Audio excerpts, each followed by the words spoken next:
প্রতিবাদ। আপনারা কেউ কি আমাকে বলবেন প্রতিবাদ বলতে কি বোঝেন? কারণ বর্তমান সমাজে প্রতিবাদ বলতে এখন মারপিট, দাঙ্গা, যুদ্ধ ইত্যাদি বোঝায়।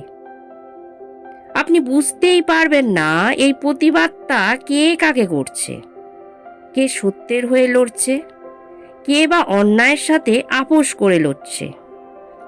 তাই বলছি, যে বা যারা একে অপরের সাথে প্রতিবাদের নামে লড়াই করে চলেছেন, সেগুলো বন্ধ করুন।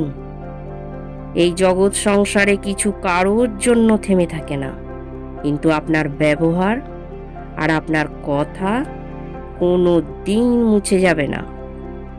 সত্যের পাশে থেকে লড়াই করুন। তাতে যদি আপনার পাশে কেউ না থাকে, একলা থাকতে হয়, সেটাও ভালো। যেখানে সত্যি প্রতিবাদের দরকার, সেখানে সকল এক হয়ে প্রতিবাদ করুন। কথায় বলে একতাই বল। ধন্যবাদ।